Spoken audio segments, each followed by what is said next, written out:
You know, it's kind of funny how two of the tiniest words in English can cause the biggest problems, especially at work. I'm talking about of and from.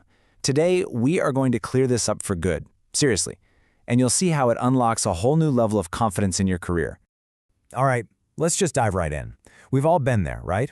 You're in a meeting, maybe you're writing an important email, and boom, your brain just hits the pause button. You know exactly what you want to say, but you get hung up on a word that's like 2 letters long. That's the professional brain freeze, and trust me, it happens to everyone. I mean, be honest. Do you ever just completely freeze up when you have to choose between of and from? You're just about to make a great point, and your mind just goes blank. Wait, is it a report of the committee or from the committee? That little tiny moment of doubt can totally derail your train of thought. And that feeling, well, it was perfectly put by a learner named Olivia. She said, "It makes me sound so unprofessional." And she's right. It's not really about the grammar, is it? It's about how you come across. That little hesitation can make you feel like you're undermining all the brilliant ideas you're trying to share.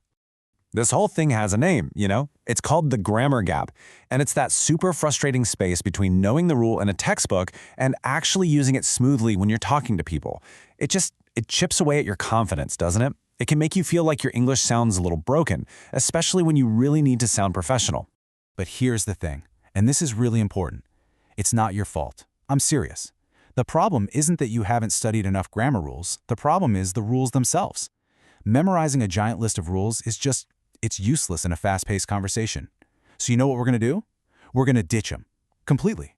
Think about it. The old way, the textbook way, it just buries you under like 20 different confusing rules for one tiny word. It's impossible to remember all that when you're on the spot. But the new way? It's so much better. We're going to replace all that noise with just 2 simple, powerful mental pictures. Pictures your brain can grab in an instant. Okay, so here they are. These are the only 2 things you need to remember from now on. The bridge and the arrow. That's it. These 2 little images are about to become your secret weapons for speaking clear, confident, professional English. All right, first up, of. From now on, I want you to picture of as a bridge. What do bridges do? They connect things. And that's exactly what of does. It connects 2 things that belong together or where one thing is a part of another. It's like grammar glue. It holds related stuff together. It's all about that strong internal connection. And you see this absolutely everywhere, like the strategy of the company. See? The strategy belongs to the company. They're connected. The screen of the phone. Well, the screen is part of the phone. They're linked together by our little bridge, of. Same with the result of the test, or even something simple like a piece of cake. Okay, now for from. Forget the bridge completely. For from, I want you to picture an arrow.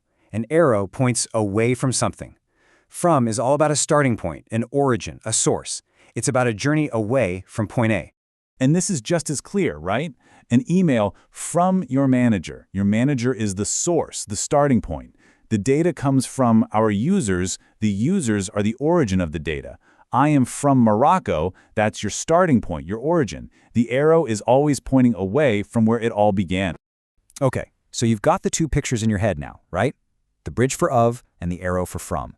Now let's put them side by side and watch the magic happen. Seriously, this is where you get that big aha moment. Check this out. The CEO of the company. He's connected to it. He belongs there. That's the bridge. Simple. But now, an email from the CEO. The email started with him. He is the source. That's the arrow. See the difference? It's so clear when you think about it this way. Let's do one more, just to really lock it in. A piece of bread. The piece is part of a whole loaf. It's a connection. That's our bridge. But bread from the bakery. The bakery is where it started. It's the origin. That's our arrow. Bridge versus arrow. It's honestly that simple. Okay, so using this logic is absolutely key to avoiding those common traps that can make your English sound a little off. For example, you wouldn't say I am of Morocco because you're not a piece of the country, right? You're from there. That's your origin, your arrow. And the color of the car, not from the car, because the color is connected to the car. It belongs to it. That's the bridge.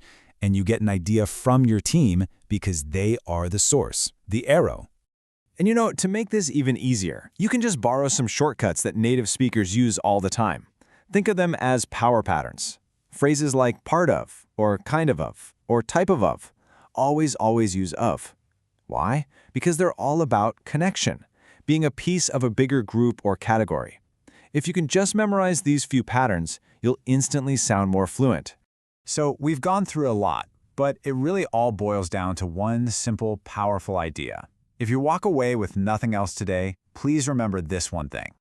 Right in the middle of a conversation, when you feel that little brain freeze starting, just ask yourself one question. Am I trying to show a connection, or am I showing a starting point? That's it. Just remember, of connects, from starts. And listen, never, ever underestimate the power of these little details. Getting these two tiny words right sends a huge signal. It shows that you have a high level of skill, that you pay attention to detail, and that builds trust and really reinforces your professional image. Because at the end of the day, that's what this is really all about. When you speak with clarity, your ideas have more impact. You're not making your clients or your boss do extra work just to understand you. And believe me, in the professional world, that kind of clarity, that's power. So, the only question left is, what are you going to do with this new little superpower? Really think about it. Your next meeting, that next big email, your next presentation, how are you going to use this simple logic, the bridge and the arrow, to speak with way more confidence and a lot more power?